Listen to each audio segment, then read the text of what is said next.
Well, a young lady next to me here, live in studio, is a lady who's not afraid of volunteering. She's not afraid of just getting on an airplane, going down to Florida, and helping clean up after Hurricane Ian. This is a lady who has a heart for the community and for people. Who do you think that is?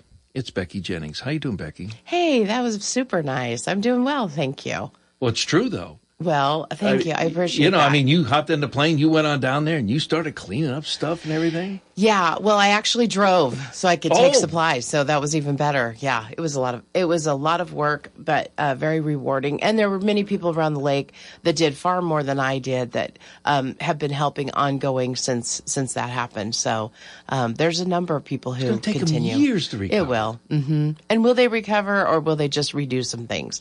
It'll be interesting. I think they'll just redo some things. Yeah, I think they are. I think that's kind of because the price of land just went. Phew. It is crazy. And when I was there, I just remember people saying they were better off to not rebuild and to just sell their piece of their lot or whatever and move away. Imagine North Carolina with Hurricane Helene. Yeah. That happened just last fall. That is a place that's devastated, just pretty much like Fort Myers was.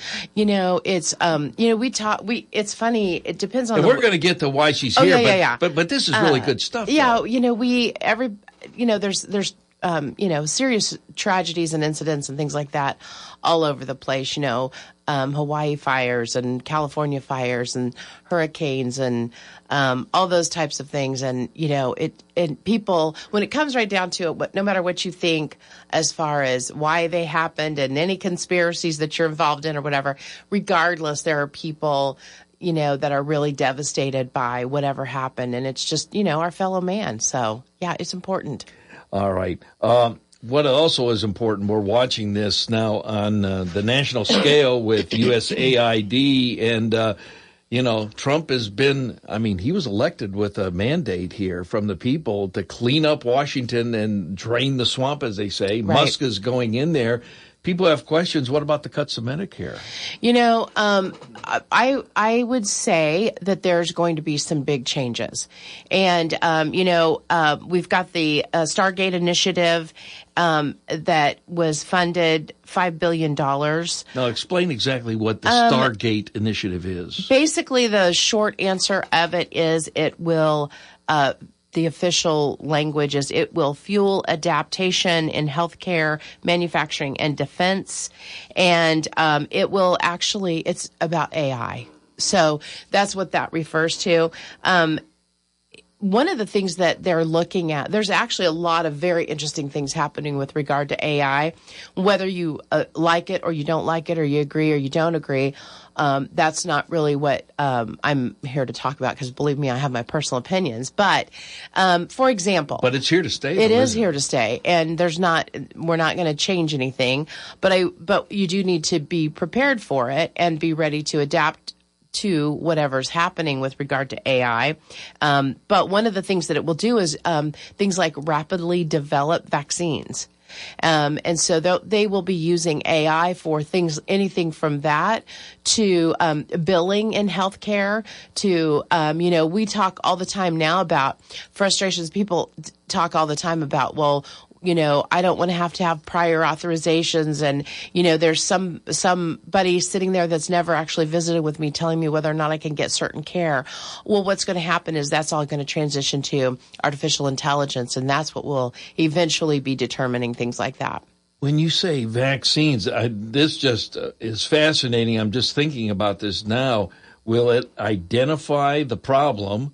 In other words, the virus or whatever it is, to develop the vaccine. So in other words, it can dissect that, or will it somehow replace the clinical trials, or maybe a combination of the two?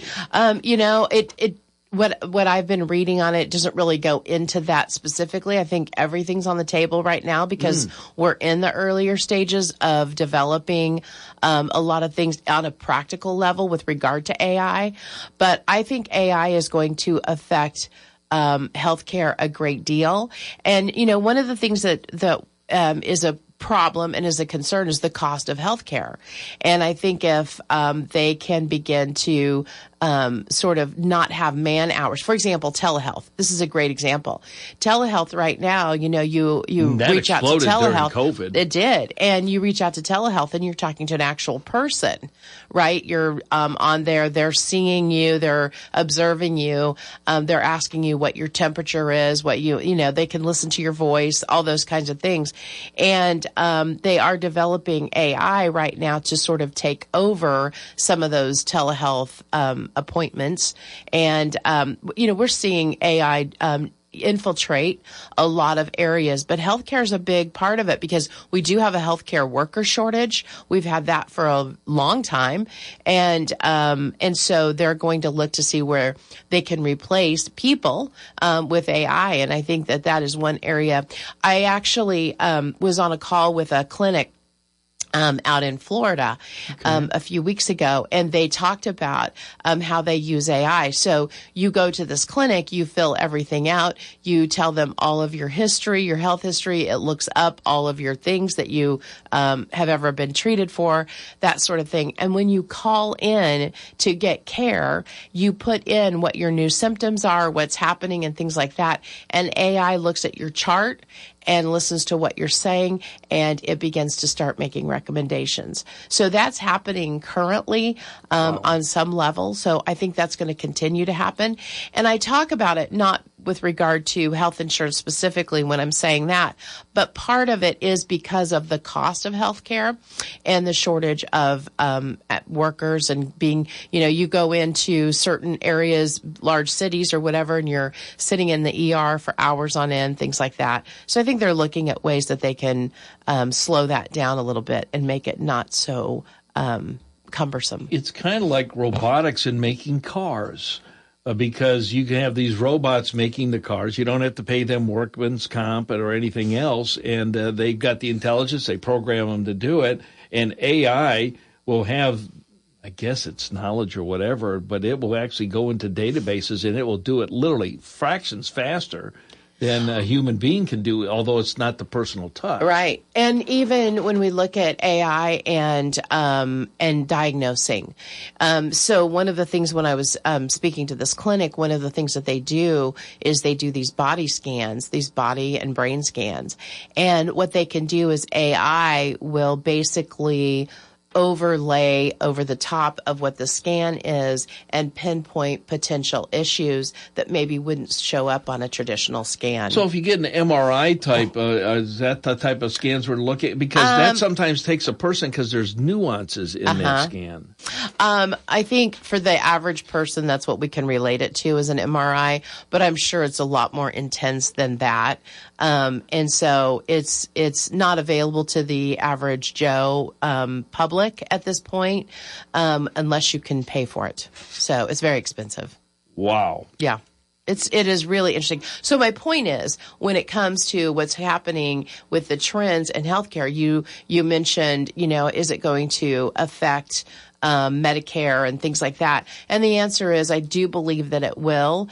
And but you don't have a person, sitting there determining. It's actually going. Some of those things will be determined by computers. The other thing too is when we look at what's happening with, so the word in the news is that there will not be cuts to Medicare. They don't anticipate that. But if you listen to the rest of it is unless they have significant findings of fraud and waste and things like that, which they will find.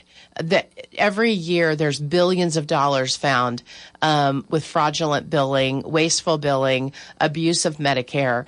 And do I think that they're going to find something? By both the patient and the doctor. Yeah, a lot of it is providers. There was a multi-billion-dollar, I can't even remember how many billions now, but a few years ago, people were getting phone calls about their bum knee or, whatever.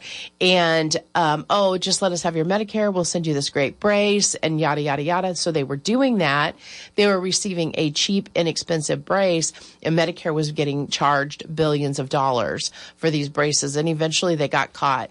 And the providers that were doing that and that were prescribing things like that, they got into big trouble, lots of fines. Maybe it's been some prison time. I can't remember on that one. But My point is, every year they find billions of dollars. They will find billions of dollars, and that will be the justification for making some changes. So I'm laughing because they probably bought the brace on Temu